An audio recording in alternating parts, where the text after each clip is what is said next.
তুমি যদি চাও যতবার তোমার সঙ্গে দেখা হবে ততবার আমরা খালি হাতে দেখা করবো না, তোমার হাতের মধ্যে হাদিয়া দেব। নবী কয় কে রে, নেতারা এইগুলো প্রস্তাব কেন দিচ্ছে? সুন্দরী বউ দিবি, ভালো ভালো খাবার দিবে, হাদিয়া দিয়ে আমাকে আক্রোশী বানাবি, জোরে কোন কি রসি বানাবি, গরু টরু যা আছে সব জমা দিবি। আল্লাহ রাসূল বলে নেতারা এরকম প্রস্তাব কেন করতেছেন? এইরকম প্রস্তাব করার কারণ হলো আল্লাহ তোমাকে যেইটা দিছে এইটা ঘরের মধ্যে সীমাবদ্ধ রাখো, ঘরের বাইরে যান চাই না। মসজিদের মধ্যে কোরআন তেলাওয়াত করো, মাদ্রাসার মধ্যে কোরআন তেলাওয়াত করো, কিন্তু কোরআন যে সমাজ গড়ার কথা জানো একবারও মুখে না আসে। এইটা যদি তোমরা পালন করো একটা মলবিও ধরা পড়বি না। জোরে খান কথা ঠিক কিনা? খালি কমলা আর আপেল আর সেব, ও বাবা রে, এক একটা হুজুরের গলা মোটা হয়ে যাবে। জোরে খান কি হয়ে যাবি? মোটা হয়ে যাবে। নেতাদের প্রস্তাবে আল্লাহ নবী বললেন যেগুলো আপনারা পারবেন না, আসমানের চাঁদ যদি আমার ডান হাতে দেন আর বাম হাতে যদি সূর্য দেন, আল কোরআনের আলো ঘরের মধ্যে থাকবে না, গোটা সমাজের অন্ধকার দূর করে দিবে। নেতারা দেখলো সোজা আঙ্গুলে তো ঘি উঠতেছে না, আঙ্গুল কি করা লাগবে? বেঁকা করা লাগবে। আঙ্গুল বেঁকা করা শুরু করলেন, নবীর বিরুদ্ধচারণ করলেন। এমন বিরুদ্ধচারণ, মক্কার তখন 37টা গোত্র ছিল। গোত্র মানে 37টা পাড়া ধরেন, 37টা থানা ধরেন, যেটাই ধরেন, তখন মক্কায় 37টা গোত্র ছিল। কয়টা? প্রত্যেকটা গোত্রের একজন করে নেতা। 37 জন নেতা একত্র হয়ে বলতেছে যে আমাদের ভুয়া নেতৃত্ব যদি চালু রাখতে চাই তাহলে আব্দুল্লাহ এতিম পোলাকে সাইজ করা লাগবে। তাছাড়া ওই যে হারে ওর দলে মানুষ ভিড়তেছে, আবু জেহেলের বাড়ির দিকে যায় থুতা দেয়, আর নবীর বাড়ির দিকে আসসালামু আলাইকুম ইয়া রাসূলুল্লাহ সাল্লাল্লাহু আলাইহি ওয়াসাল্লাম। আবু জেহেল দেখতে দিকে রে আমার বাড়ি থুতা দেয়, আব্দুল্লাহর বেটার বাড়ির সালাম দেয়। তখন তো মক্কার লোকেরা থুতা দিত, আর বর্তমান পৃথিবীর মুসলমানেরা আবু জেহেলের বাড়ির পায়খানা করে। জোরে কোন কথা ঠিক কিনা? না লাগলেও করে। আপনি করেননি? আমি আবু জেহেলের বাড়ির পায়খানা করতে করতে আল্লাহ রে, আমাকে বাংলাদেশের আবু জেহেলেরাও একদিন মরবে, সেদিন ওদেরও পায়খানা হবে। জোরে কোন কথা ঠিক কিনা? কি মনে করতেছেন? আসলে যাইতে হবে বাজান, একটু মনোযোগ দিয়ে শুনবেন। 37 জন নেতা একত্র হয়ে আল্লাহর নবীকে হত্যা করার চেষ্টা করলেন। গভীর রাত্রে আল্লাহ নবীর বাড়ির চারধার ওরা সেই সময়ের অস্ত্র নিয়ে ঘেরাও করলেন। তখনকার যুগের যেগুলো অস্ত্র ছিল, লাঠি, তরবারি, বর্ষা, নবীর বাড়ির চারিধার ঘেরাও করলেন। আল্লাহ ডাকতে বলেন হাবিব, দীর্ঘ 13 বছর মক্কায় কলেমার দাওয়াত দিলেন, মুসলমান হয়েছে মাত্র 320 জন। এই মক্কায় কলেমার দাওয়াত দিয়ে আপনার সাথী বাড়বে না, বরং আপনাকে হিজরত করে মদিনায় যাওয়া লাগবে। কোথায় যাওয়া লাগবে? কোন দিন? যেদিন 37টা নেতা নবীর বাড়ির চারিধার ঘেরাও করছে, ওই দিন আল্লাহ বলতেছে আপনাকে হিজরত করা লাগবে। এতদিন নবীর বাড়ি কেউ ঘেরাও করেনি, তখন আল্লাহ হিজরতের কথা কয়নি, কিন্তু আজকে যখন বাড়ি ঘেরাও করছে তখন আল্লাহ বলতে যে হিজরত করা লাগবে। আপনারা বলেন তো, নবী কি নিজের ইচ্ছাই কোনো কাজ করে? কার ইচ্ছাই? কোরআন হলো তার দলিল। মা ইয়ানতিকু আনিল হাওয়া ইন হুয়া ইল্লা ওয়াহুন ইউহা। আল্লাহর নবী আলীকে ডাক দিলেন, আলী লব্বাইকা রাসূলুল্লাহ। নবী বললেন, আলী রে, আমার বিছনায় তোমারে ঘুম পাড়া লাগবে। আমি বলতেছি ইয়া রাসূলুল্লাহ, আপনার বিছনায় যদি আমি ঘুম পাড়ি তাহলে আপনি কোথায় ঘুমাবেন? নবী বললেন, আমার ঘুমানোর সময় নাই, আজকে রাত্রে আমাকে হিজরত করা লাগবে। দরকার কি করা লাগবে? আলী বলতেছে, হুজুর আমি যে হারে দেখতেছি এরা লাঠি সোটা নিয়ে যেভাবে আপনার বাড়ি ঘেরাও করছে, আপনি বের হলেও আর আপনাকে মারবে। আর এই সময় আল্লাহ আপনাকে হিজরতের হুকুম করলো। আমার মনে হয় আল্লাহ ইচ্ছা করে আপনাকে মার খিলাবে। তো যে একটা মারেফতের গুরু ঠাকুরের একটা গান গায়, মাটির পুতুল বানায়া তুমি করিলা বেহোশ, তুমি যেমনি নাচাও তেমনি নাচে পুতুলের দাও দোষ। তুমি সর্প হইয়া দংশন করো, ওজা হইয়া ঝাড়ো, তুমি চোরকে বলো চুরি করো, আবার পুলিশ হইয়া ধরো। এরকম একটা গান আছে না নাই? হায় হায়, এতদিন আপনার বাড়ি কেউ ঘেরাও করলো না, তখন আল্লাহ আপনাকে হিজরতের কথা বললো না। আজকে সবাই লাঠি সোটা নিয়ে বাড়ি ঘেরাও করছে, আর এই সময় আল্লাহ আপনাকে হিজরতের কথা বলতেছে। হিজরত মানে বাড়ির থেকে বার হওয়ার কথা বলতেছে। আমার মনে হয় আল্লাহ সব কিছুর মূলে কে? আল্লাহ নবী আলী রে, আমার বিছনায় ঘুমায়া যা, চাদর মুড়ি দিয়া ঘুমায়া যা। নবীর কথা মতো হযরত আলী চাদর মুড়ি দিয়া ঘুমায় গেলেন।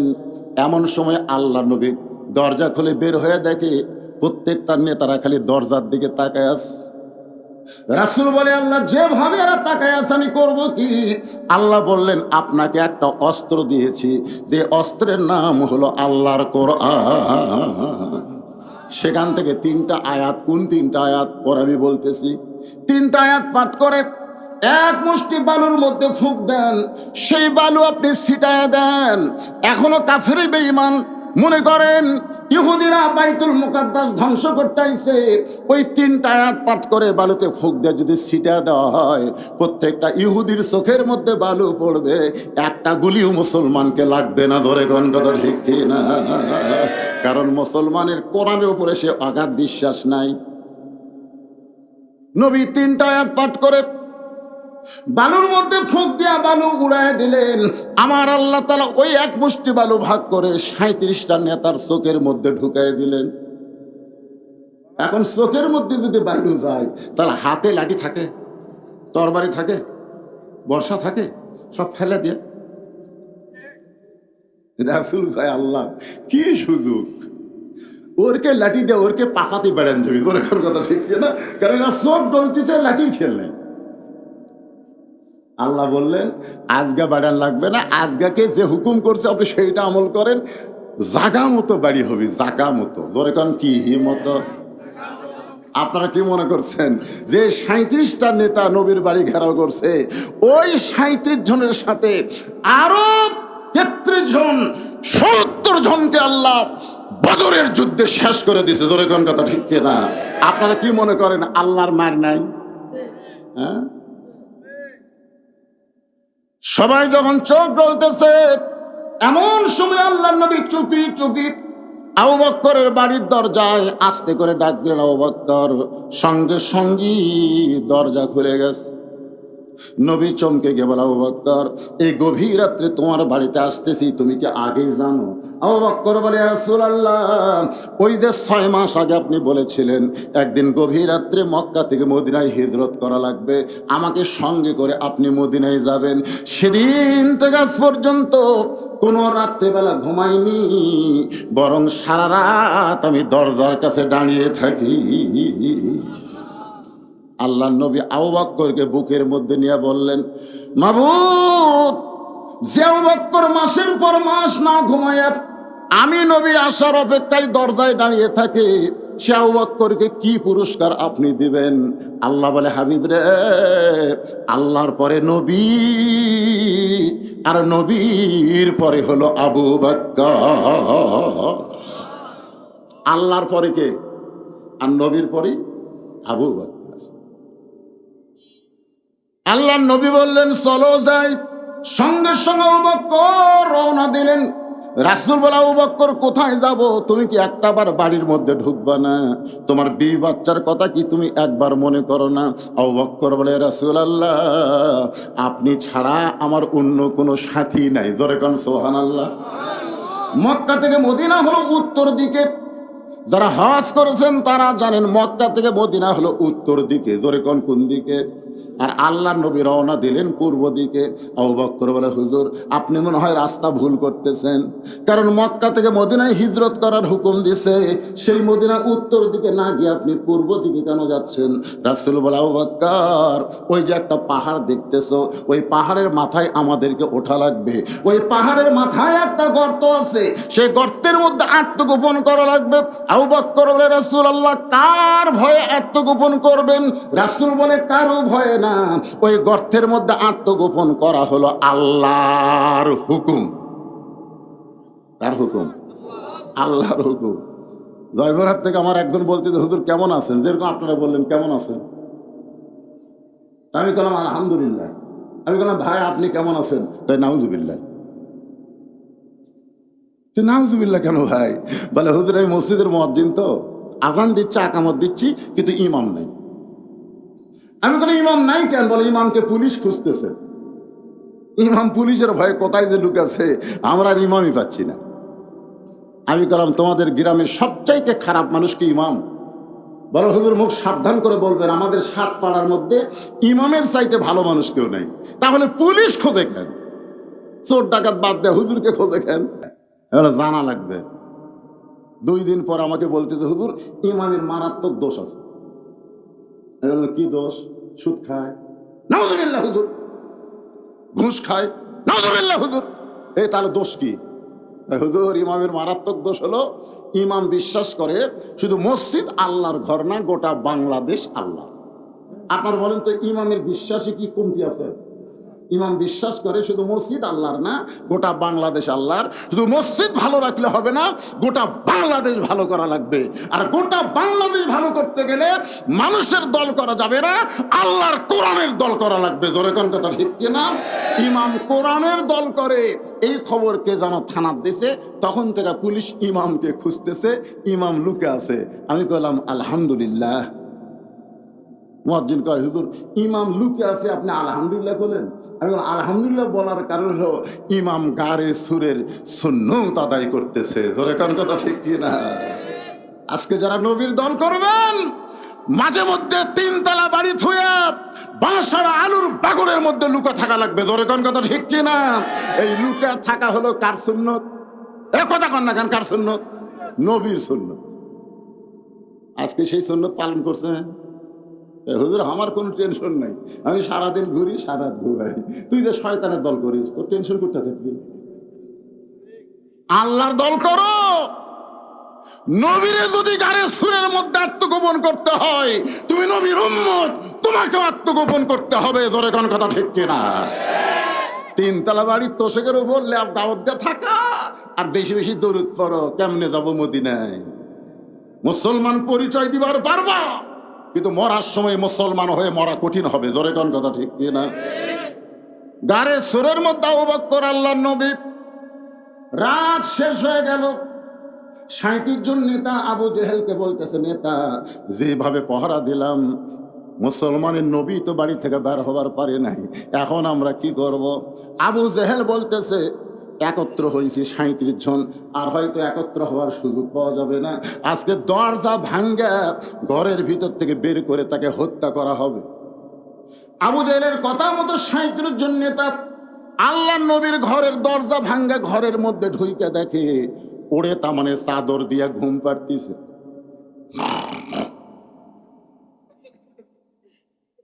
মানে এমন ভাবে চাদর দিছে, মাথাও নাই পাও নেই, কিন্তু নাকের সাউন্ড। আবু জেহেল কয়, তোকে মারার জন্য আমার সারা রাত পড়া দিন রে, আর তুই আরামে ঘুম পাড়িস, তুই মানুষ করে। সুবহানাল্লাহ। আপনারা বলেন তো, যাই ঘুম পাড়তেছি সেটা কে? আলীর ঘুম পাড়ার হুকুম কে দিছে? আল্লাহ নবী কইছে। নবী যখন কইছে তখন কোনো টেনশন আছে? ওই টেনশন ছাড়াই ঘুম পাড়তেছে। আবু জেহেলের একজন ক্যাডার ছিল, তার নাম হলো উলিদ বিন মুগিরা। ক্যাডারের নাম কি? ওর হাতে একটা বর্ষা ছিল, ওই চাদরের উপরই মারবি, চাদর উপরই বর্ষা মারবি। কেন তোকে আমরা সারা রাত ধরে পড়া দিলাম আর তুই ঘুম পাড়িস? এই বলে যেই বর্ষা মারবার চাই, আবু জেহেল, ঘুমন্ত মানুষকে মারা জায়েজ নাই, সুবহানাল্লাহ বলেন। আবু জেহেল ফতুয়া জানে। আবু জেহেল বলতে যে ঘুমন্ত মানুষকে মারা জায়েজ নাই। ওলীদ বিন মুগীরা বলে, নেতা আপনার সব কথা মানবার পারবো না, অনেকগুলো ক্যাডার দেখবেন নেতার চাইতেও বেশি মোশান আছে না নাই? অনেকগুলো ক্যাডার নেতার চাইতে বেশি। চিনিস আমি কার দল করি তুই জানিস? এই খালি বগুড়ার থেকে এসে তোকে সাইজ করবো রে, বগুড়ার থেকে ঘুরে এসে তোকে সাইজ করবো। এই কথা বলে ক্যাডার আমাকে 5 ফিট থেকে যাচ্ছে বগুড়ায়, পালসার মোটর সাইকেল। বগুড়া থেকে ঘুরে এসে সাইজ করবি। ওই কাহলো 4 মাথার জাতি সাইজ আছে, পার হচ্ছে ইতিমধ্যে ভুটভুটি ব্রেক কম মারিয়ে দিছে ভাই। ওর মোটর সাইকেলে কিছু ক্ষতি হয়নি, কিন্তু ওর উপর থেকে ভুটভুটি গেছে। 5-6 জায়গা ভেঙে গেছে, অ্যাম্বুলেন্স করে শহীদ মেডিকেল কলেজে নিয়ে গেছে। যাকে হুমকি দিছিল ঘুরে এসে সাইজ করবো, ওই আবার দেখবার গেছে 1 পা আঙ্গুল নিয়ে, 250 গ্রাম আঙ্গুল নিয়ে গেছে। ভাই ঘুরে এসে আমাকে সাইজ করে সাইজ করে এ ধর আঙ্গুর খা। তখন কান ধরবে বাইরে। সাইজ করার মালিক আমি না, সাইজ করার মালিক কে? আরো জোরে বলেন। এরকম কিন্তু ক্যাডার আছে না নাই? ওলীদ বিন মুগীরা বর্ষা মারবার চাই। আবু জেহেল বলতেছে ঘুমন্ত মানুষকে মারা জায়েজ নাই। ওলীদ বিন মুগীরা বলতেছে নেতাজি সব কথা আপনার মানা যাবে না। এই বলে আবার যখন বর্ষা মারবে, আবু জেহেল খপ করে বর্ষাটা ধরে বলতেছে আমি তোর নেতা, তুই আমারে মানিস না। আবু জেহেল বর্ষা ধরে আছে বাম হাতে। ওলীদ বিন মুগীরার বর্ষা ধরে আছে বাম হাতে, আর ডান হাতে চাদর মারছে টান। যেই চাদর টান মারছে 37টা নেতার চোখ এরকম আছে চাদরের মধ্যে। কোন দিকটা পালানো রে? যেই বলছে কোন দিকটা পালানো হল, তালি খালি মুসকি মুসকি হাসতেছে। সুবহানাল্লাহ, সুবহানাল্লাহ, সুবহানাল্লাহ। আল্লাহ যদি পার করে দেয় রে, তোরকে পহরা দিয়ে কোনো লাভ নাই। তোর এখন কথা ঠিক কিনা ভাই? আবু জেহেল বলতেছে আলী রে, তোর নবী কোন দিক দিয়ে গেল? আলী বলতেছে তোমরা পহরা দিলে তোমরাই কও, আমি তো ঘুমের মধ্যে আছি, আমি কেমনে জানবো? এমন কথা হযরত আলী বলেছে। আবু জেহেলের মুখত পড়ছে ছাই। আবু জেহেল বলতে চলো যাই। এখন পর্যন্ত মক্কার মধ্যে থাকতে পারে, পাহাড়ের গুহায় গুহায় তোমরা খোঁজ করবা।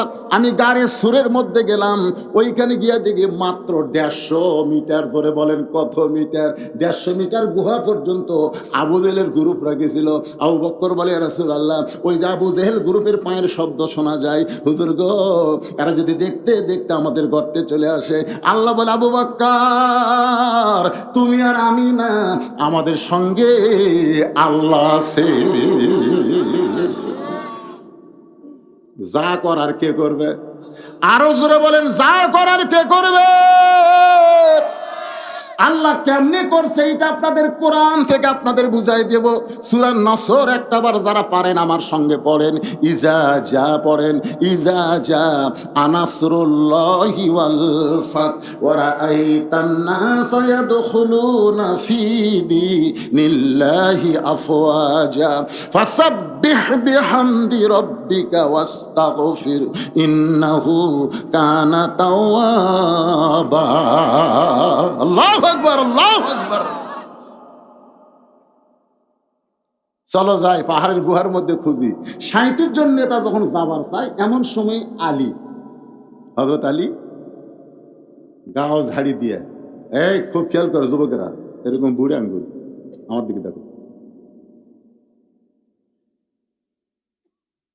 আবু জেহেল কয় করে আলী বুড়ে আঙ্গুল ঘুরে গেলেন। আবু সুফিয়ান বলে নেতা একাকে সাইজ করি। এরই জন্যই তো বলার সুযোগ পাবে, এরই জন্যই তো আমরা বহুবার জানলা দিয়ে দেখছি, দেখি শুয়ে আসা, কিন্তু কাম যেই সারছে। এই যদি চাদরের মধ্যে না থাকতো তাহলে তো আমরা বুঝতে পারতাম নাই একে একে সাইজ করি। আলী বলতে আয় আয়। আল্লাহর নবী যদি শুধু বলতো আলী রে 37টা সারফুকা আমাকে ডিস্টার্ব করতেছে, তুই যা একটু সাইজ করায়। আল্লাহর শপথ করে বলতেছি তোদের 37 জন একজনকে আলী ছাড়তো না। ধরে কোন সুবহানাল্লাহ। আয় কে রে আলী, তুই একটা ফুচকা মানুষ, 37টা নেতার ডাকতিস, তোর খালি হাত আছে, অস্ত্র নাই, আর ওইটা হাতত খালি তরবারি, তীর ধনুক। তারপর বলতেছ সোনালা খবর না, আপনি যত বড় শক্তিশালী চোর হন, আমি কিন্তু জোয়ান তাজা চোর। আর বাড়িওয়ালা হলো ন্যাংড়া, হাতও নাই পাও নাই, কিন্তু চেতন আছে। আমি কেবল চুরি করার জন্য দরজার যে হাত মারছি ভাই। ইতিমধ্যেই বলতে কে রে, যেই বলছে কে রে আপনার বলেন তো আমি থাকবো না, দৌড় দেবো। ওইকে হাতটা পারে, ওই লড়বারই পারে না, কিন্তু কে রে কইছে চোর আর থাকতে পারে না। 37টা হলো চোর, আর আলী হচ্ছে বাড়িওয়ালা। ধরে খান সুবহানাল্লাহ। হযরত আলী 37 জন নেতাকে ডাকতেছে। আবু জেহেল বলতে দরকার নাই, ওরে চিনিস না। আর 3.5 মজুরের তরবারি নিয়ে যুদ্ধে যায়। এত বড় বীরের সামনে কে যাবে? সবাই যখন চিন্তা করতেছে, এমন সময় 9 বছরের একটা ছোট্ট বাচ্চা পিছন দিক থেকে দাঁড়িয়ে বলে, ইয়া রাসূলুল্লাহ, আমি আমরের সামনে যাবার চাই। কোন কিতাবে লিখছে 13 বছর। হুজুর আমি যাবার চাই। আল্লাহ রাসূল বলেন, এজলেস, বস বস। এরা মাথা নিচু করে আছে, খাড়া আছে। এই তোমাদের মধ্যে কেউ কে আছে ওই মহাবীর আমর আমার কাছে আসার আগে তার কাছে যাবা? আলী আবার দাঁড়ায় বলতে, হুজুর আমি যাবার চাই। আল্লাহ রাসূল বলেন, এজলেস, বসো আলী বসো। 3য় যেই করেছে, আলী কয়, হুজুর আমার পছন্দ হচ্ছে না। রাসূল বলে, না। কাছে ডাক দিয়ে বলতেছে, তুই আমার কে হস? হুজুর আমার বাপ আপনাকে পালিছে। আবু তালেব হচ্ছে আমার বাপ, আপনি আমার চাচাতো ভাই। আমি বেঁচে থাকতে কোনো কাফেরের বেটা আপনার কাছে আসবে এই সুযোগ নাই। মারলে আগে আমাকে মারবে, তারপর আপনার কাছে আসবে। তা আমি বেঁচে থাকতে আপনার কাছে আসবে এই সুযোগ আমি দিব না। সুবহানাল্লাহ। আল্লাহ রাসূল কয়, কি কইলি? বলে, আমি জীবিত থাকতে আপনার সামনে কোনো কাফের আসবে এই সুযোগ আমি দিব না। রাসূল, ওসমান, ওসমান তোমার বাড়ির তরবারি আছে? ওসমানে বলে, হুজুর এই উট দুম্বা জব করার জন্য একটা ছুরি আছে, সেটা দিয়ে আসো। দাও। আল্লাহ নবীর কাছে ওসমান গুনে একটা তরবারি দিলেন। তরবারি মাত্র 27 ইঞ্চি ওজন, হলো 1 কেজি। কয় ইঞ্চি ওজন? ওই তরবারি হযরত আলীর হাতে দিয়ে বললেন, আলী রে, খালি হাতে যাওয়া চলবে না, যা যা আমরের সামনে এই তরবারি নিয়ে যা।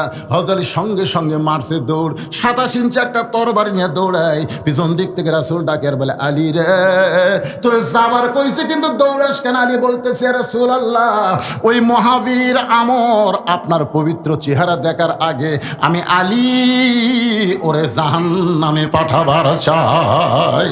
লিল্লাহি তাকবীর। এক দৌড়ে আমরের কাছে। আমরের পিছনে হাজার হাজার কাফের আসতেছে আর মিছিল করতেছে, মুসলমানের নবীরে কেউ বাঁচাবার পারবে না, মুসলমানের নবীরে কেউ বাঁচাবার পারবে না। সবাই মিছিল করতেছে। এমন সময় ওই ছোট্ট আলী আমরের সামনে দাঁড়াইছে। আমর বলতেছে, কে রে পুচকা, তুই কে রে চাকু লিয়া আমার সামনে? চাকু বোঝেন? চাকু যেটাতে গরু জব করে সেটা হলো ছুরি, আর যেটা চামড়া ছিলে ওর নাম হলো চাকু। তুই আমার সামনে চাকু লিয়ে কেন দাঁড়াইছি? সঙ্গে সঙ্গে হযরত আলী কোরআন থেকে একটা আয়াত তেলাওয়াত করে ওই চাকুর মাথা ফুঁক দিলেন। ফুঁক দিয়া আমরের সামনে মাটিতে একটা দাগ দিয়েছে, একটা দাগ। এই দাগ দিয়া বলতেছে, এ কাফেরের ফাটা, তুই কত বড় বাপের বেটা! আল্লাহ নবী তো দূরের কথা, এই দাগটা ডেঙ্গা এখানে 1 ধাপ সামনে যা। সুবহানাল্লাহ, জোরে কন। কি বলতেছে? ও কাফেরের পাটা, তুই কত বড় বাপের বেটা! আল্লাহ নবী তো হত্যা করার দূরের কথা, যে দাগটা দিলাম এই দাগটা ডেঙ্গায় তুই 1 ধাপ সামনে যা। এমন কথা হযরত আলী বলেছে। বলার সঙ্গে সঙ্গে আলীর কথার সঙ্গে আলী নাই, মনে হয় আল্লাহর কুদরতি পাওয়ার চলে আইছে। এই জন্য আলীকে বলা হয় হায়দারি হাঁক। ধরে কন, কি হাঁক? যা 1 ধাপ, 1 ধাপ যা, চাকু দিয়ে 1 ধাপ যা। আমরের গোটা দেহ থরথর করে কাঁপতেছে। সমস্ত কাফেরা কয়, মারেন মারেন, যে আপনার সামনে দাঁড়াইছে ওরে খাতির করেন না, ওরে মারেন। কাফেরদের মিছিলে আমর যখন মারবার চায়, এরকম তরবারি যেই মারছে, ইয়ান জুরুবি নূরিল্লাহ, হযরত তাকায় দেখে ওটা তরবারি না, ওটা একটা কাঠের তক্তা। আপনার বলেন তো কাঠের তক্তা তরবারে দেখলে আর ভয় থাকে? আলি তাই রে তক্তা নিয়ে ছক মারার জন্যে হাই জাম্প করে মারছে লাভ, লাভ মাইরা তক্তার উপরে উঠে বিসমিল্লাহ বলে 27 ইঞ্চি মাইরা দিছে। একদিকে দেহ একদিকে কাল্লা চলে গেছে। কামুজ দুর্গের দরজা, কামুজ দুর্গের দরজা হ্যাঁচকা টান মারছে। কামুজ দুর্গের দরজা বোঝেন? এখনো সেই দরজা মক্কার মিউজিয়ামে আছে। সুবহানাল্লাহ, এখনো আছে। দুনিয়ার মানুষকে দেখানোর জন্যে আল্লাহ তাআলা রাইখা দিয়েছে। যেরকম মা হালিমাতুস সাদিয়ার বাড়ি, পানি হয় বৃষ্টি হয় কিন্তু বাড়ির কিছু হয় না। কি জন্যে? কিয়ামত পর্যন্ত মানুষদেরকে দেখাবে আল্লাহ। আল্লাহ কোরআনে বলেছেন কাইফা কানা আকিবাতুল মুকাজ্জিবিন, সিরু ফিল আরদ কাইফা কানা আকিবাতুল মুকাজ্জিবিন। তোমরা ভ্রমণ করে দেখো মিথ্যাবাদীদের পরিণতি কি হয়েছে। আবু জেহেলের বাড়ি হচ্ছে টয়লেট খানা। জোরে কোন কথা ঠিক কিনা? হ্যাঁ, ওই কামুজ দুর্গের দরজা 70 জন লোক লাগে খুলতে, 70 জন লোক লাগে লাগাতে। তার ওজন কত?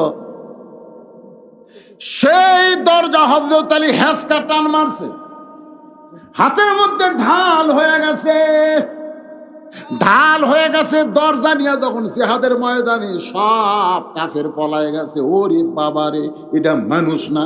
ধরে কোন কি না? সবাই যখন পালায় যায় হযরত আলী রাগ করে দরজাটা ফাইলা দিছে। 80 গজ দূরে গিয়ে দরজা পড়ছে, মনে হয় কাগজ উড়ে গেল। সাহাবেরা গিয়া নবীর কাছে বলতেছে, ইয়া রাসূলুল্লাহ, আজকের জিহাদে আলীর কারণে আল্লাহ বিজয় দিছে। রাসূল মুখটা ভার করলেন, আলীর কারণে নাসরুম মিনাল্লাহি ফাতহুন করিব ওয়াবাশশিরিল মুমিনিন। এ বিশ্বাস করেন না মুমিনেরা? ইজাজা আনাসরুল্লাহ, মনে আছে না? ভুলে গেছে? হ্যাঁ, কোন যুদ্ধে বিজয় সেটা সাহায্যকারী কে? আরো ধরে কন। আমাকে তো আল্লাহ করেনি ভাইরে, আমাকে ভারত করেছে। ভারত, দুই একজন নেতা কয় না ভারতের সহযোগিতায় আমরা বাংলাদেশ স্বাধীন পাচ্ছি। ভারত যদি তোমাদের সহযোগিতাই করে তাহলে বাবরি মসজিদ ভাঙলো কেন? হ্যাঁ, তোমরা জানো দেশের স্বাধীনতার চাইতেও মুসলমান মসজিদকে জীবন দিয়ে ভালোবাসে। তোর কোন কথা ঠিক কিনা? ওরা বাবরি মসজিদ ভাঙ্গা আমাদের কলিজার মধ্যে আঘাত করছে। ভাইরে, স্বাধীন স্বাধীন হলে ইয়াবা, ফেন্সিডিল, স্টার জলসা, জি বাংলা। আপনি কওয়া পারেন যে বউ আপনি স্বাধীন হচ্ছে? কোন বউ যদি আপনার স্বাধীন হতো তাহলে এটিএন বাংলা দেখতো, চ্যানেলাই দেখতো, ওই স্টার জলসা, জি বাংলা দেখে গেন। তার মানে বোঝা গেল স্বাধীনতার নামে আমাদের বউগুলা সব ভারতের অধীন হয়ে গেছে। জোরে কোন কথা ঠিক কিনা? অর্ধেক আমরা গেছি।